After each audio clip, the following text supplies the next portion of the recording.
Today's lesson comes from Chapter 3, Lesson 2 from your books.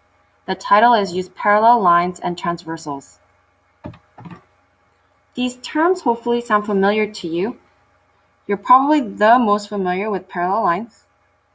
We know that parallel lines are a pair of lines that will never intersect. And usually you know that a pair of lines are parallel when you see arrows drawn on them, just like so. So we're done with parallel lines, but let's now talk about transversals. I introduced that word to you in 3.1. If I were to draw a pair of lines, I'll draw one here, and they do not need to necessarily be parallel. So I can draw one like this here, a pair of lines, and it's cut through by this third line here. What is that third line called? Hopefully you're reading my mind and you're saying transversal. When we have a transversal that intersects two other lines, we know that these angles are formed, which I'm going to label using these numbers here through 8. In 3.1, I also shared with you pairs of angles that are formed when two lines are cut with the transversal. If you want to take a moment here and pause and think about what those 4 pairs of angles were, you're more than welcome to. One of those pairs of angles that was introduced was corresponding angles. I know that angle 3 and angle 7 are corresponding angles because they are in corresponding positions. They're to the bottom right of the intersection. I can also say angle 1 is corresponding to angle 5. What is angle 2's corresponding angle? Hopefully you're thinking angle 6. I'm going to move on. We also had discussed about alternate interior angles. A pair of alternate interior angles here would be angles 3 and 5. There's also one more pair. I want you to think about what that might be.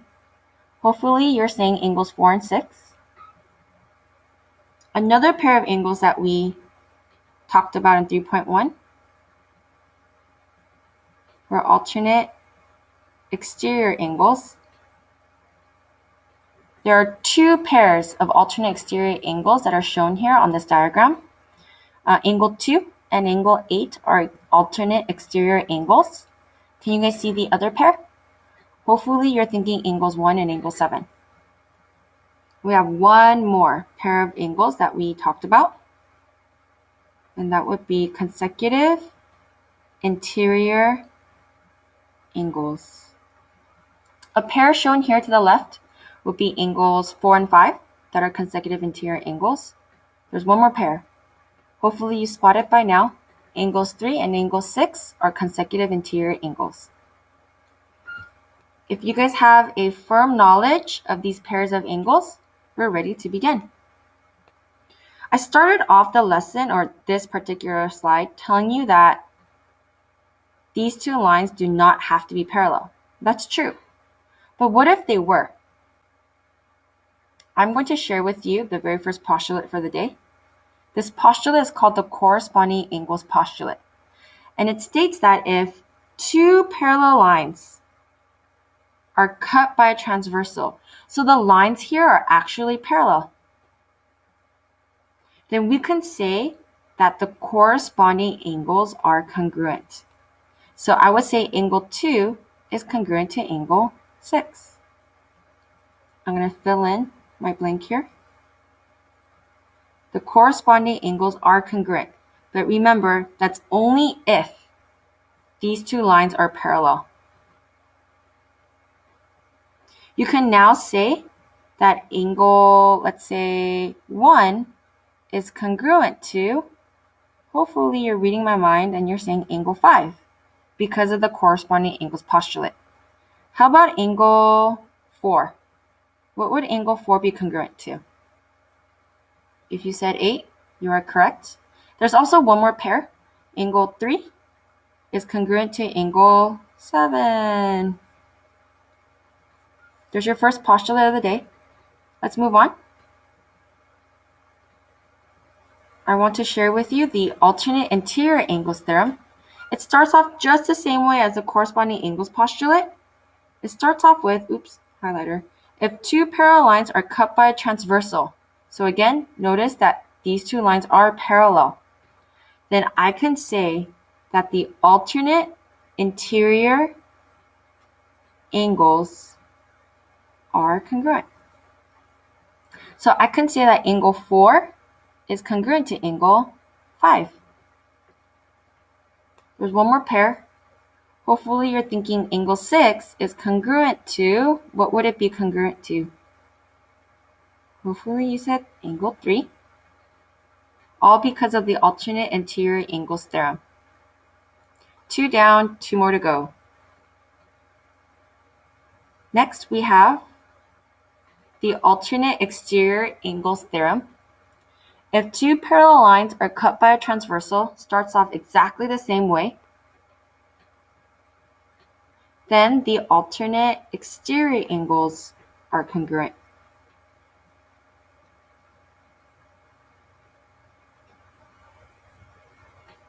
So I can now say angle 2 is congruent to, hopefully you're saying angle 7.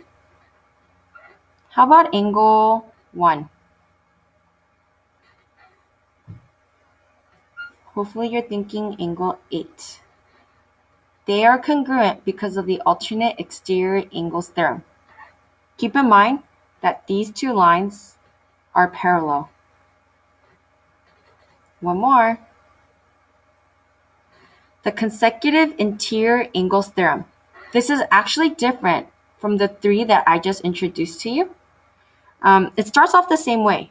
If two parallel lines are cut by a transversal, then I'm going to tell you right now that the consecutive interior angles, let's actually write this out right now. The consecutive interior angles they're actually not congruent. Let's look at a pair like angle 3 and angle 5. You can tell they're not congruent. They are actually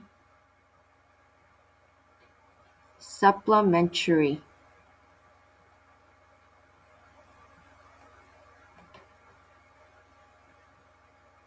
They are supplementary.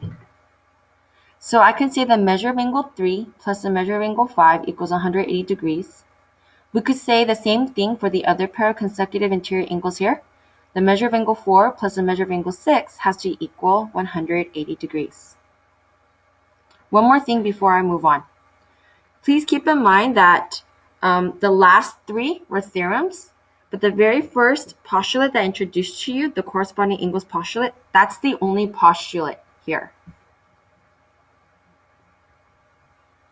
Take a moment, find the measure of all the angles. You can pause.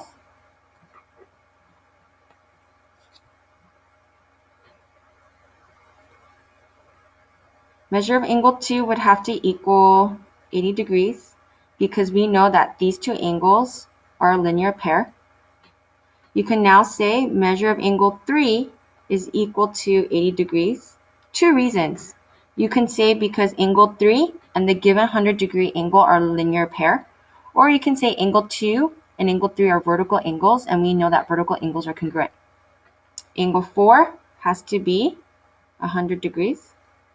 Because again, 2 reasons, linear pair, or you can think of vertical angles are congruent. Let's jump over to measure of angle 5. What would measure of angle 5 have to be? Hopefully you said 100 degrees because of the corresponding angles postulate. Measure of angle 6 is 80 degrees. Measure of angle 7 has to be 80 degrees. And measure of angle 8 will be 100 degrees. So far, so good? Our last example here.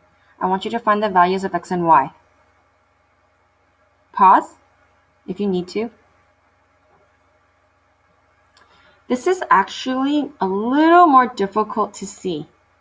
What I'm going to do to help me out is I'm going to extend the lines here. That usually helps me. I don't know why, but it just does. If I have two parallel lines, the ones I just extended, cut by, let's just go with this transversal here. Actually, I'm going to highlight that. There's your transversal. I actually automatically know what x has to be. Hopefully you've caught on that there's a pair of alternate interior angles that gives that away. This 45-degree angle here and this angle here are alternate interior angles. And by the alternate interior angle theorem, we can say that x is now 45 degrees because we know that alternate interior angles are congruent. How about if I have this transversal here, which I'm going to draw in blue. Oops, outline in blue. Do you see that transversal? Look at this angle and this angle here. What do you notice? They're a pair of corresponding angles. And by the corresponding angles postulate, we know that corresponding angles are congruent if the lines are parallel. So x equals 45 degrees, y equals 85 degrees. That's it for today. Good job.